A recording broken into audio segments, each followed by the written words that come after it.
전투 그만두고 사람 패는 일, 돈 받으러 다니는 일 했었어요.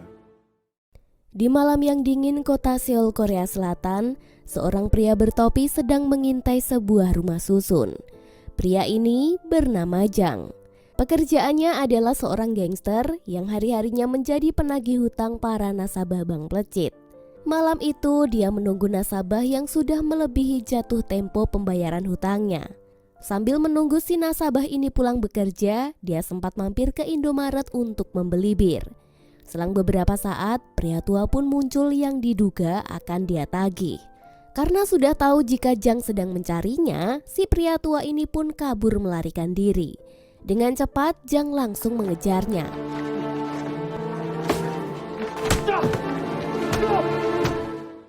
Setelah tertangkap dan menghajarnya tipis-tipis, Jang langsung meminta hutang pada bosnya dibayar saat itu juga.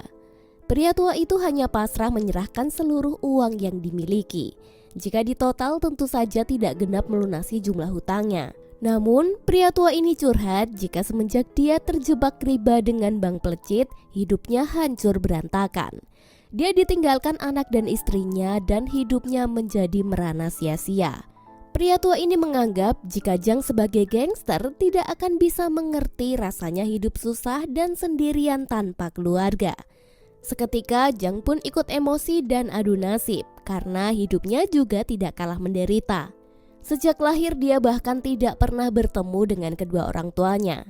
Saat emosi Jang di ujung tanduk dan akan menghabisinya, tiba-tiba polisi datang karena mendengar keributan dari laporan tetangga sebelah.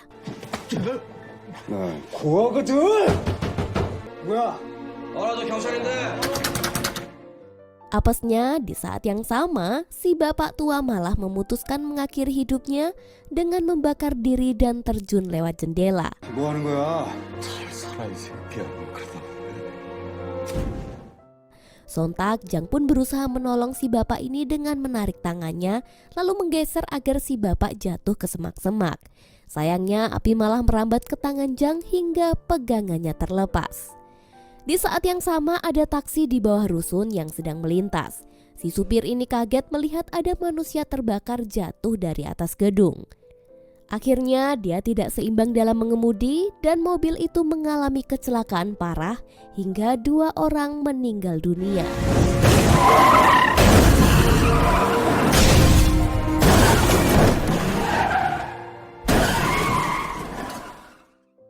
Jang yang melihat 2 kejadian tragis itu sekaligus merasa sangat bersalah. Walaupun niat awalnya tadi hanya menagih hutang, dia tidak menyangka akan memakan korban jiwa. Sejak kejadian itu, Jang ditangkap polisi dan dipenjara selama 4 tahun.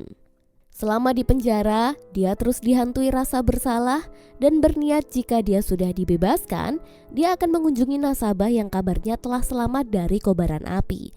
Tapi dia dirawat di rumah sakit jiwa. Benar saja, setelah terbebas dari penjara, dia pun menebus kesalahannya dengan mengunjungi si pria tua itu. 우리 수도회에서 장애우들이 만든 거야.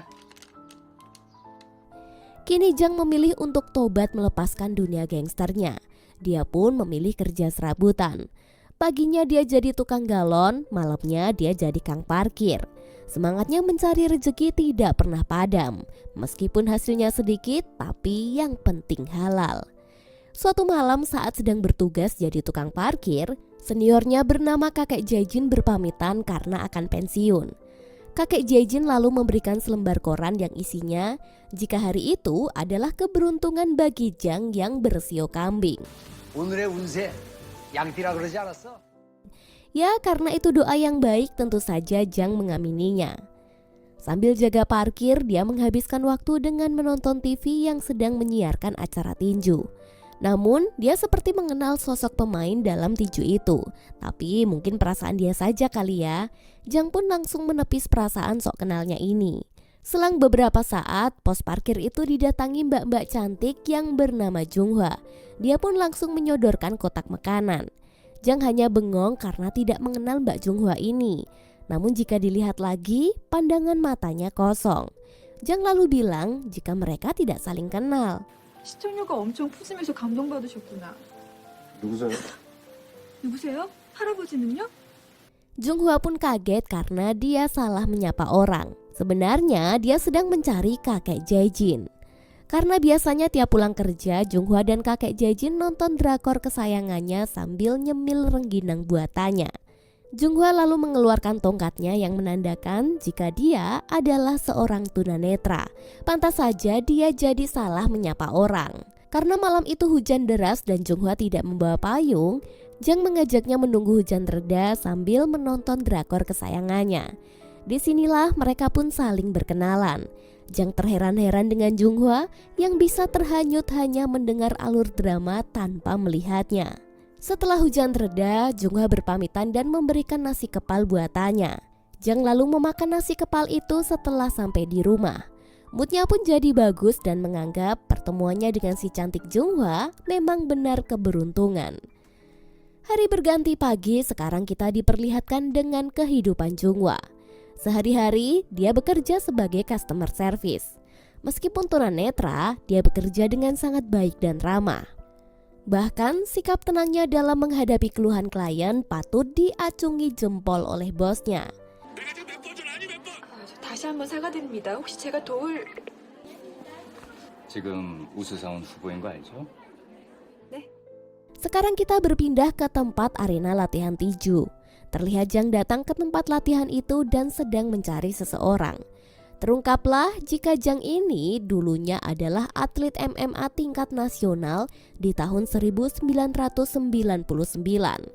Ternyata kedatangan Jang ini untuk meminta maaf pada manajernya karena dulu sikap arogannya merugikan manajemen.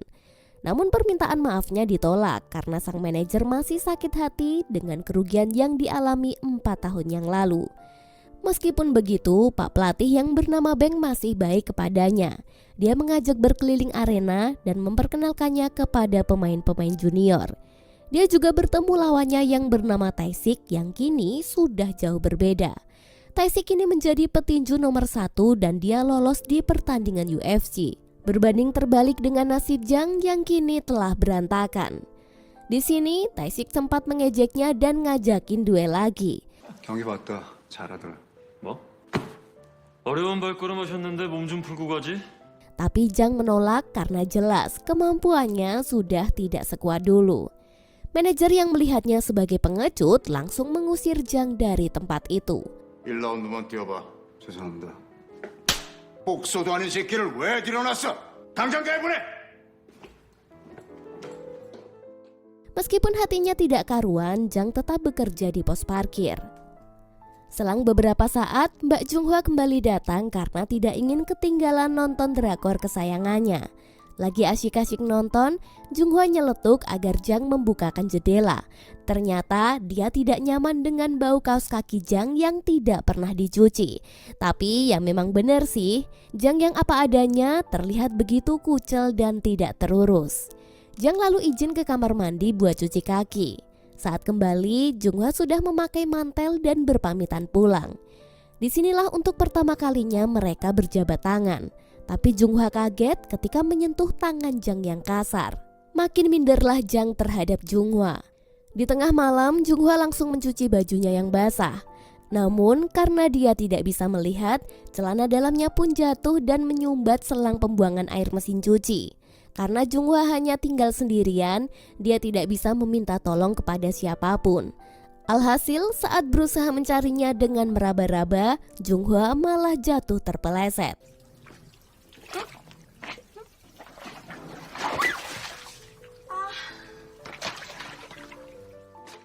Hari pun berganti, hari itu Jang berusaha tampil lebih oke dan wangi. Dia membeli sepatu baru dan mengibaskan jaket kumelnya dari debu-debu yang menempel.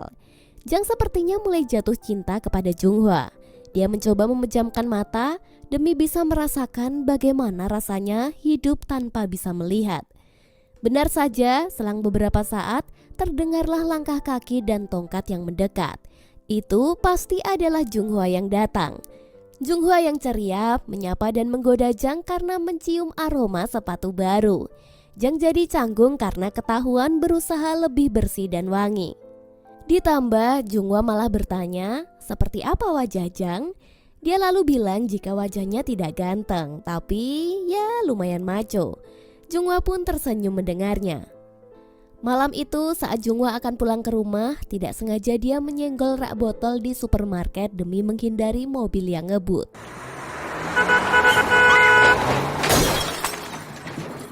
Untunglah dia selamat, namun kakinya malah keseleo. 괜찮아요? Jang lalu mengajak Junghwa ke apotik untuk mengobati kakinya dan mengantarkannya pulang. Melihat Junghwa yang pincang, Jang lalu menggendongnya. Di tengah jalan malah ada bocil FF yang muncul dan berbuat iseng kepadanya. 그리고 저기 어디 꼬마 하나 있죠. 조심해야 될걸요?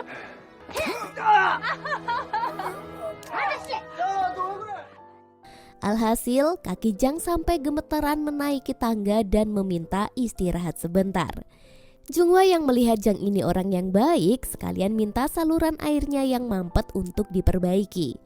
Dengan sigap, Jang bersedia mencari sumber mampetnya, yaitu celana dalam gemes berwarna kuning. Junghwa pun jadi malu. Namun sebagai tanda terima kasihnya, dia pun mengajak Jang nonton konser musik. Mereka seperti di mabuk kasmaran. Jang pulang dengan riang gembira dan Junghwa jadi nggak bisa tidur karena terus memikirkan Jang. Hari berganti, akhirnya mereka akan pergi nonton konser bareng. Meskipun Junghwa tidak bisa melihat, dia tetap ingin tampil cantik di depan Jang. Dia lalu pergi ke salon dan meminta rambutnya dikeriting mirip dengan artis idola. Junghwa berdandan dan berusaha memakai baju yang bagus. Namun saat bertemu, Jang kaget karena melihat penampilannya yang aneh. Namun karena sudah cinta, ya mau digimanapun Junghwa tetap terlihat cantik di matanya. Konser yang seru dan makan malam sederhana yang hangat membuat kencan mereka menjadi sempurna. Di sini Junghwa sangat penasaran dengan sosok yang membuatnya jatuh cinta ini. Jang lalu cerita jika dia punya 2 pekerjaan. Pagi hari dia jadi kang galon, malamnya dia jadi kang parkir. Tapi Junghwa belum puas. Dia lalu tanya seperti apa masa lalunya, apa dia punya hobi, dan pertanyaan-pertanyaan lainnya layaknya orang PDKT. Akhirnya Jang cerita tentang masa kelamnya. Dia ini adalah atlet tinju, dia mantan gangster dan juga mantan narapidana. Waduh, komplit gak tuh ngerinya. 오늘 그쪽 너무 귀찮게 해서 30살이고 건투했었고 아주 나쁘게 살았어요. 근데 지금은 그렇게 안 살아요. Obrolan canggung semalam ternyata terus mengganggu pikiran Junghwa saat bekerja. Saat berusaha konsentrasi, tiba-tiba bosnya yang rada genit memanggil Junghwa masuk ke dalam ruangan. Ternyata niat bosnya ini buruk. Dia ingin mengajak Junghwa kencan sambil pegang-pegang pundaknya. Junghwa pun menolak dan pergi karena takut diapa-apain. Hari berganti malam, seperti biasa, Jang menunggu Junghwa mampir ke pos parkirnya. Tapi ternyata Junghwa malah memilih langsung pulang ke rumah karena perasaannya sedang tidak karuan. Malam itu Jang kembali bertemu dengan pelatih dan manajer di klub tinjunya dulu. Dia lalu menjelaskan tragedi mengerikan yang menjebaknya 4 tahun silam. Akhirnya penjelasan itu pun bisa diterima manajer dan dia pun dimaafkan. Sekarang kita berpindah ke Junghwa yang telah sampai di rumah. Ternyata bosnya sudah menunggu di depan pintu dan memaksa masuk ke rumahnya. Junghwa masih berusaha sopan dan formal. Tapi si bos ini makin kurang ajar dengan memaksa memeluknya. Junghwa yang mencoba melawan malah terkena tamparan si bos. 지금 얼마나 이쁜지 모르죠?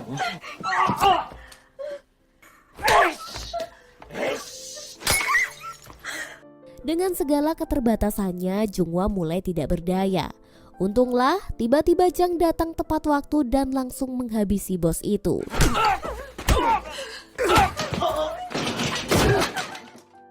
Jelas saja si bos babak belur dihajar oleh Jang yang mantan atlet tinju. Namun perkelahian itu segera dihentikan Junghwa karena dia khawatir besoknya akan kehilangan pekerjaan. Padahal niat awal Jang ini baik, yaitu untuk menyelamatkan kesucian Junghwa. Tapi Junghwa malah lebih memilih tidak ingin kehilangan pekerjaannya. Junghwa yang penuh emosi langsung mengusirnya. 아저씨가 뭔데 날 책임져요. 도와줄게요. 나 더 비참하게 만드는 거 알아요? Jang pun sedih dan meninggalkan sebuah bando yang tadinya itu adalah hadiah untuknya. Hari berganti pagi, ternyata benar. Junghwa dipecat dan dia tampak putus asa dengan hidupnya. Di mana lagi dia harus bekerja, sedangkan sangat sulit mencari pekerjaan bagi tunanetra. Jang yang merasa bersalah akhirnya memilih mencari Junghwa di kos-kosan.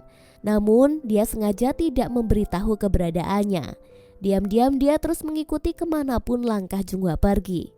Saat berada di tengah kota, Jang jadi kepikiran untuk membelikan seekor anjing gemoy jika nanti dia sudah punya uang.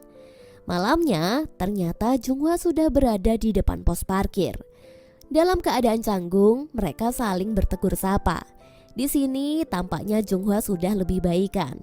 Dia juga tampak legowo jika sekarang harus menganggur. Namun Junghwa meminta Jang untuk menemaninya liburan besok hari Minggu. Dan Jang pun bersedia. Saat liburan itu ternyata Jang benar-benar membelikan seekor anjing gemoy untuk menemani hari-hari Junghwa.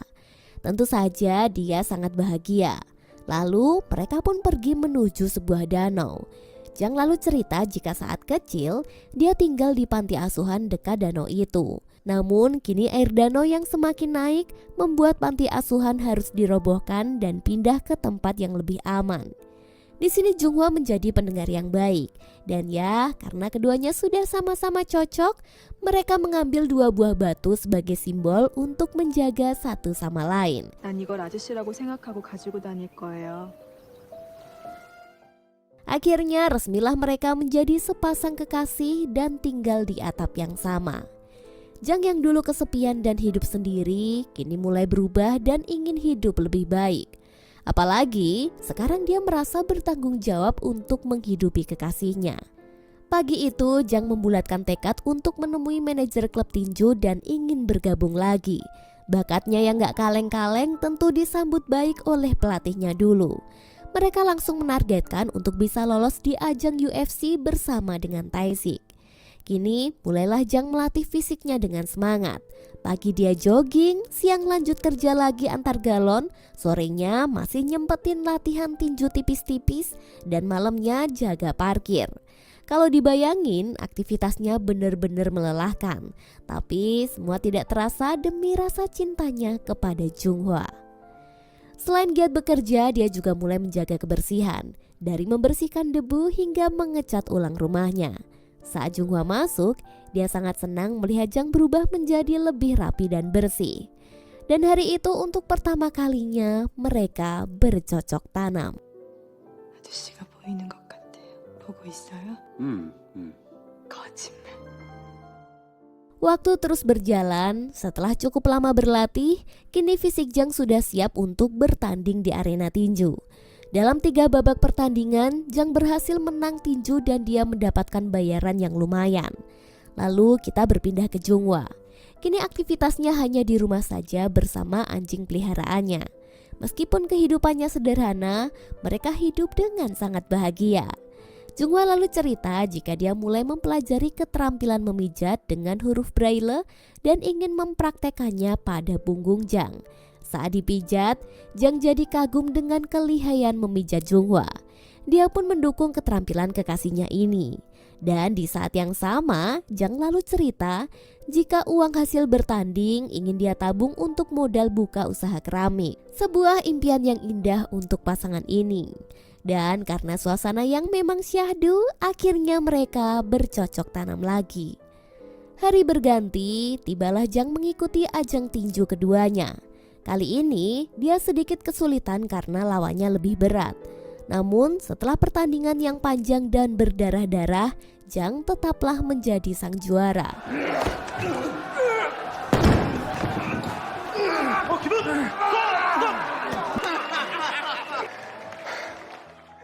Dia pun bisa menabung lagi sejumlah 1 juta won hasil kemenangannya.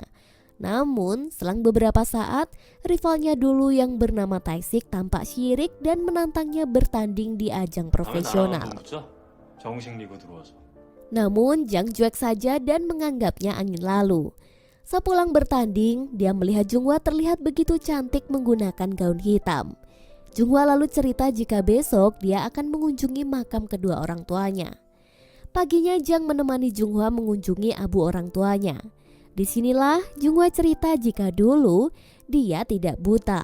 Semua terjadi semenjak kecelakaan tragis 4 tahun lalu. Saat Junghwa dan kedua orang tuanya pulang dari berlibur, kala itu Junghwa yang mengemudi mobil tiba-tiba melihat manusia terbakar jatuh dari atap gedung.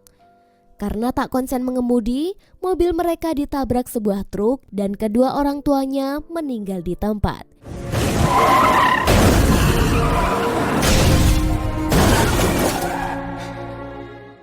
Jang yang mendengar itu langsung terdiam. Dia tersadar jika kecelakaan di depan rumah susun 4 tahun lalu adalah keluarganya Junghwa. Seketika rasa bersalah langsung muncul karena Jang menganggap dirinya lah penyebabnya.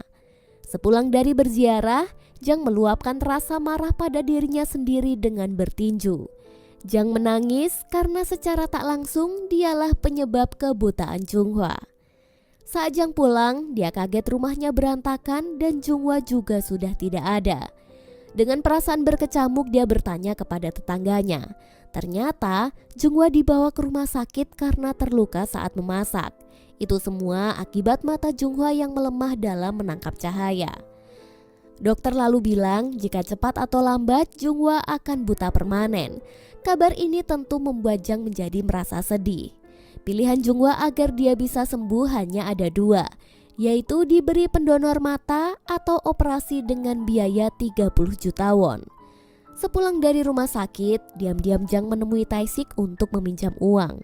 Namun 30 juta won adalah nilai yang sangat besar dan Tae-sik tidak punya uang sebanyak itu. Dia lalu menyarankan sebuah cara dengan resiko yang tinggi. Demi rasa cinta dan menebus rasa bersalahnya, Jang pun sepakat menyanggupinya. Hari berganti, Jang yang sangat mencintai Junghwa mengajaknya kencan di taman bermain. Mereka perosotan dengan papan seluncur yang membuat keduanya sangat bahagia.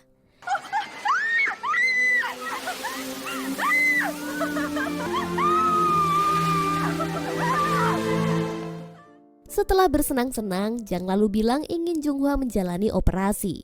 Jang bilang jika dia siap membiayai semuanya. Meskipun awalnya menolak, namun akhirnya Junghwa bersedia. Malamnya, Jang menemui Tae-sik dan bersiap menerima tawaran pekerjaan berbahaya. Dia lalu bertemu bos mafia judi tinju yang memintanya bertanding tapi di negara Thailand.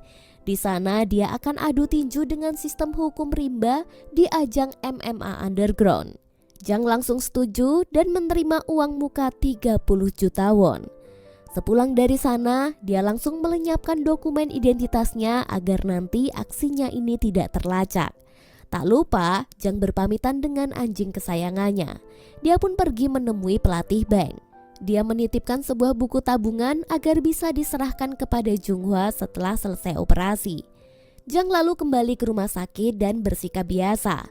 Padahal dia tahu itu adalah momen terakhir pertemuannya dengan Junghwa. Di sini Junghwa bilang jika sehabis operasi, dia sangat ingin melihat wajah Jang. Jang hanya mengiyakan, padahal hatinya sangat perih mendengarnya. 곧 만나자. 곧 만나자.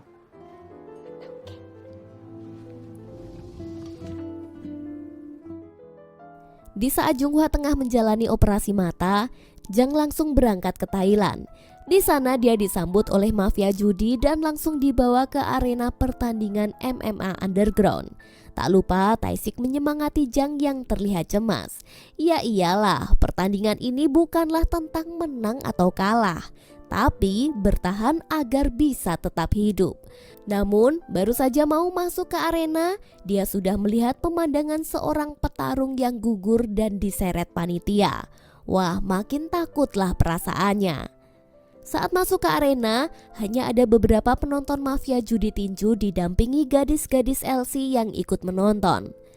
Lawan Jang kali ini adalah pria botak berdada kekar. Baru saja mulai, dia sudah mendapat pukulan bertubi-tubi di wajahnya.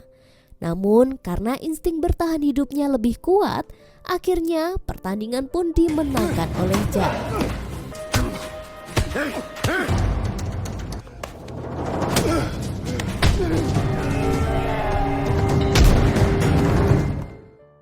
Karena kemenangannya ini, Jang ditemui penjudi bernama Jack yang memberinya tugas baru, yaitu menyelundupkan berlian ke Korea Selatan dengan bayaran tambahan 20 juta won. Saat akan balik ke Korea, ternyata dia hanya dijebak dan langsung ditabrak oleh mafia judi lainnya.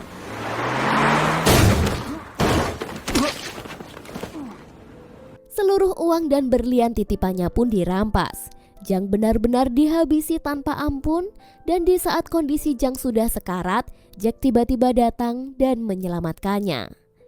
Sekarang kita berpindah ke Junghwa yang berhasil melakukan operasi mata. Dia terharu karena penglihatannya telah kembali. Namun, Jang tidak ada di sampingnya.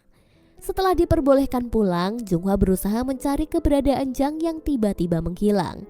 Dia sudah berusaha meminta bantuan polisi, tapi karena tidak adanya data diri, ditambah Junghwa juga nggak pernah melihat wajah asli Jang, pencarian ini akan sangat sulit dilakukan. Junghwa pun sedih dan galau karena merasa ditinggalkan begitu saja. Ditambah kini dia hanya tinggal berdua dengan anjing kesayangannya. Beberapa hari berlalu, rumah kontrakannya didatangi pemilik yang menagih uang sewa. Namun karena tidak memiliki uang sama sekali, Junghwa pun diusir dari kontrakannya ini.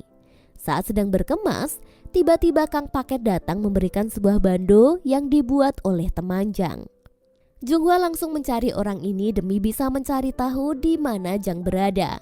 Akhirnya Junghwa pun diberitahu sebuah kebenaran, jika Jang adalah penyebab seorang nasabah jatuh terbakar. Dan di saat yang sama, Junghwa menjadi kecelakaan dan kehilangan orang tua dan penglihatannya.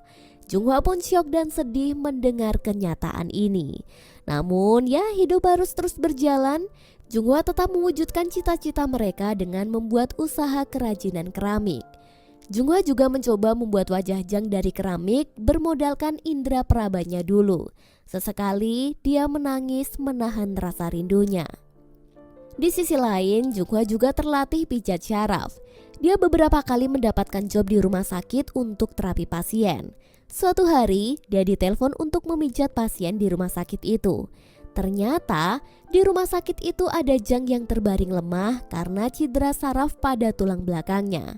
Namanya jodoh, mereka kembali bertemu. Namun, Jang berusaha diam agar tidak ketahuan.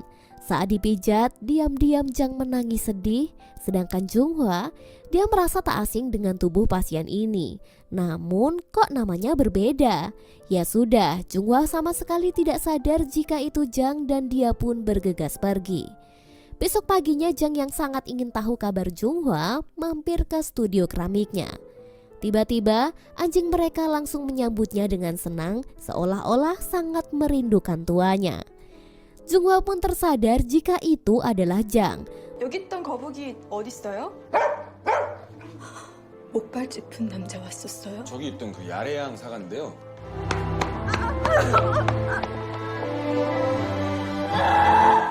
Benar saja, ternyata Jang pergi ke pinggir danau dan mereka kembali bersama.